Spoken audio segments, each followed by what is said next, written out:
우리는 어떤 말을 해주고 싶지만은 아직 때가 아니다 이럴 때가 있죠. 예를 들어서 엄마, 아빠는 없어? 이렇게 물어볼 때 그 어렸을 때 그 예민하고 또 이해할 수 없을 때 그 말을 다 말할 수는 없잖아요.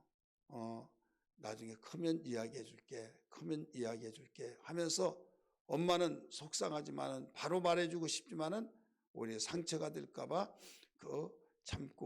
참다가 이제 철이 들고 또 알아들 만하고 이해할 만하면 상처를 입지 않을 만하면 그 뒤에 그 자신의 모든 내용들을 이야기하면서 아빠는 이렇다라고 말을 가르쳐 줄 때가 있죠.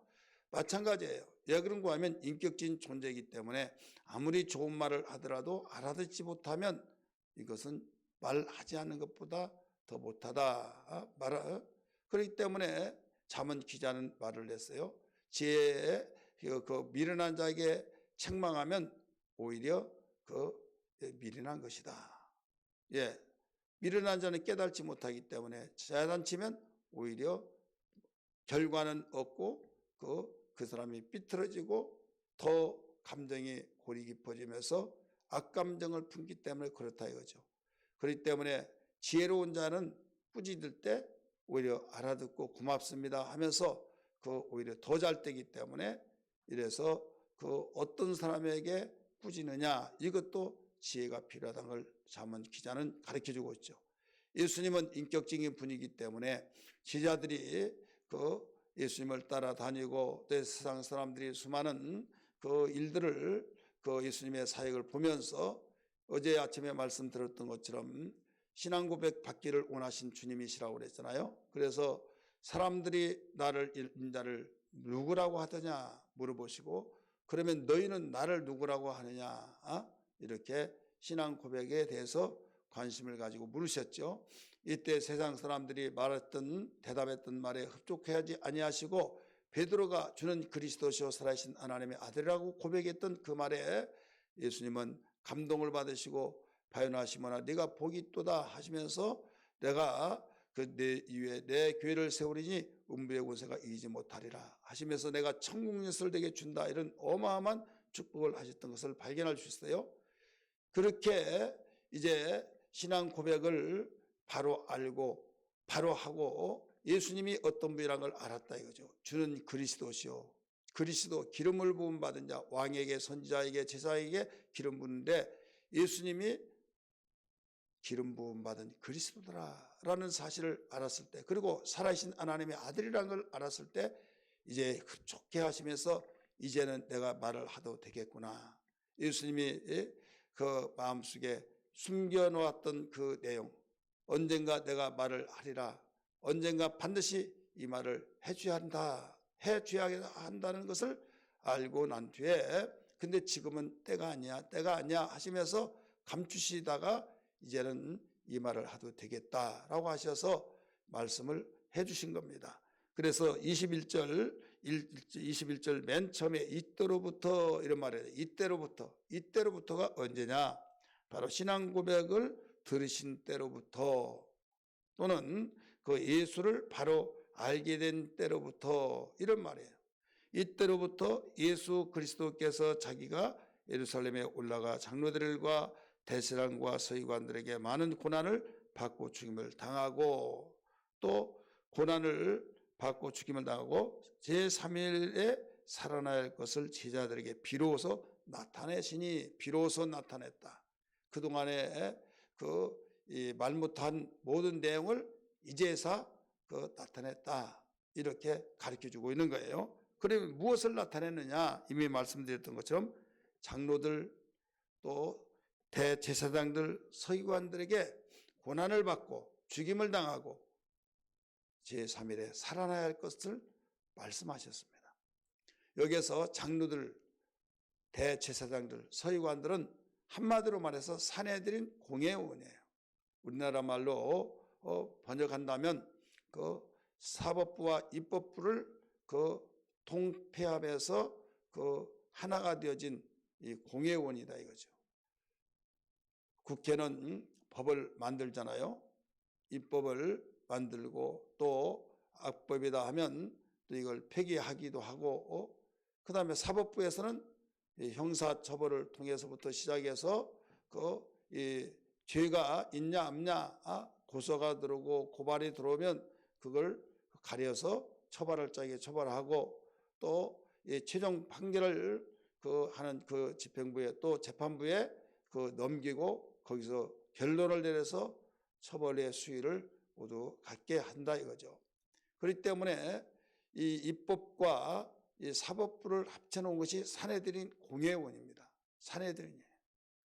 이 산해드린 공회원은 법 정통이고 또 법에 대해서 다 알기 때문에 그들로부터 고난을 받고 그들로부터 죽임을 당하고 그런데 3일에는 내가 살아날 것이다. 비로소 이렇게 제자들이 나타나셨다라고 말했어요. 그동안에는 말을 못했습니다. 그동안에는 그냥 예수님이 좋아서 따라다니고 또 이적과 기사 표적을 나타낼 때 그 좋아가지고 야 우리가 옛날 가지고 있었던 직업 다 팽개치고 우리 선생님 따라다니기 잘했다. 메시아로서 이제 이 나라의 메시아 왕국이 이루어지면 우리는 내각의 어떤 총리가 되든지 또 장관이 되든지 다 하겠지 하면서 들뜬 마음속에 피곤할 줄 모르고 계속 따라다니는데 예수님께서는 어떻게 생각하겠어요?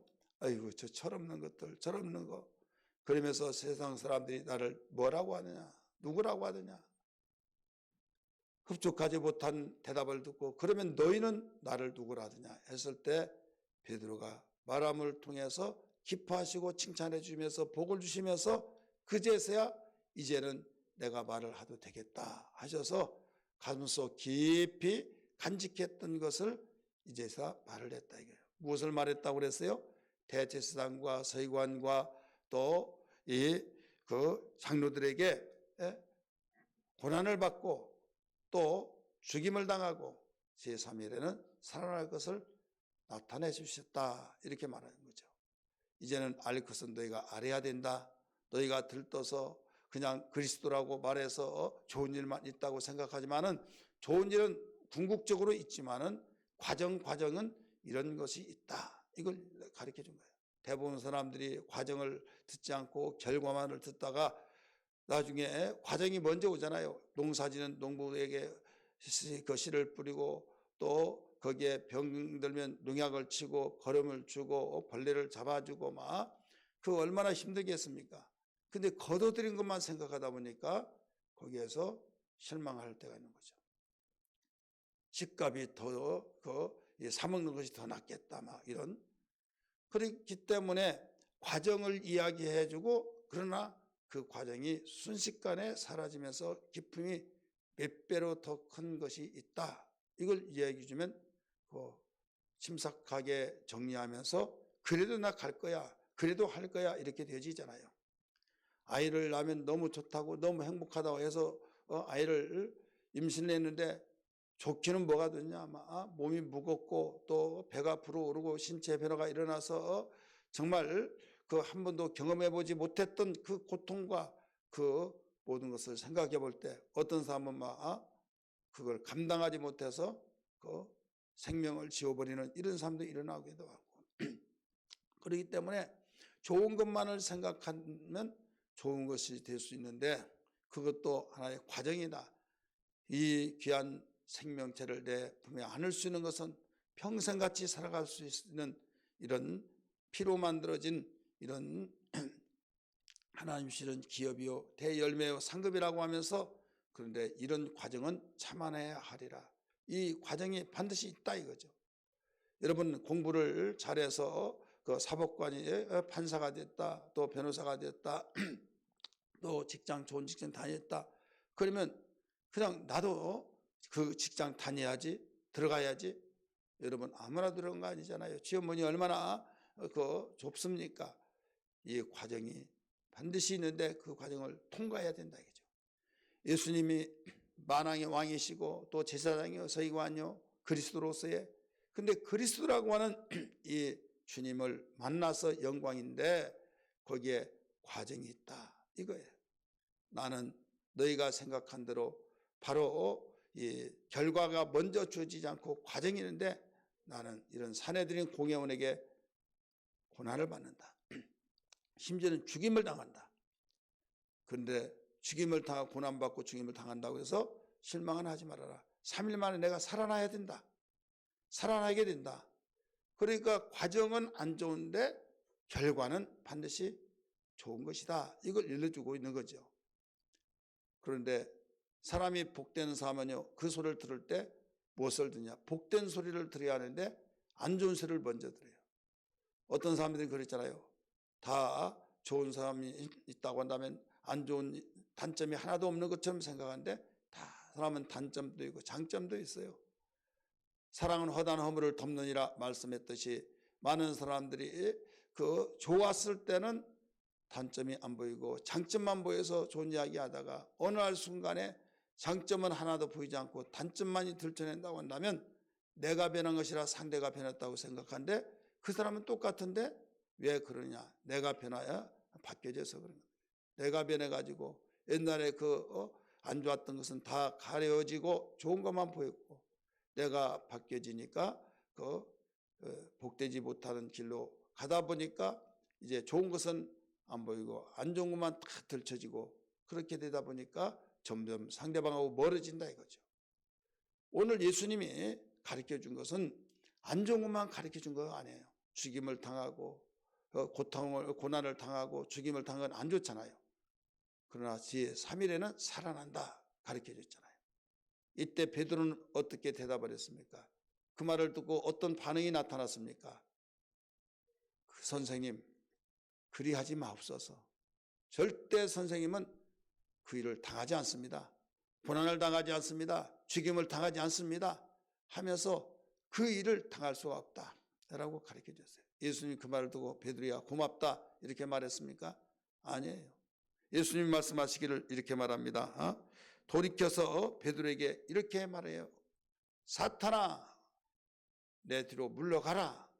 네가 하나님의 일을 생각하기보다 사람의 일을 더 생각했다. 이렇게 단호하게 말씀하십니다. 하나님의 뜻을 이루기 위해서 오신 예수님, 그러기 위해서는 죽어야 되고 바로 이 고난을 당하고 죽어야 되는데 이 일을 가르쳐 주는데 나라고 좋아서 말하겠느냐. 아버지의 뜻을 이루기 위해서는 이것이 과정이다. 대신 아버지께서 나를 살려주신다고 약속하셨기 때문에 내가 제3일에 살아난다.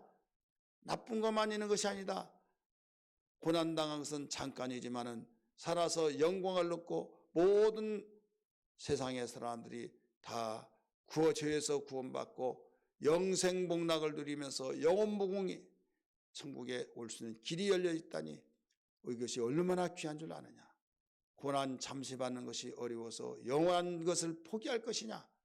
너는 사람의 일을 생각했지 하나님의 일을 생각하지 않았다. 그래서 너는 사단의 동역자가 된 것이다 라고 가르쳐주면서 단호하게 예수님께서는 사단아 내 뒤로 물러가라 이렇게 말씀하신 거예요. 오늘 우리는 이 말씀을 정리하면서 무엇을 우리가 알아야 되느냐. 예수님이 말씀하신 것은 아무 때라도 말씀하신 것이 아니라 받아들일 수 있을 정도. 그래서 여러분 셀장이나 죄종이나 또 교회 모든 가르치는 지도자들은 초신자들에게 모든 걸 다 가르쳐 줄 수 없잖아요.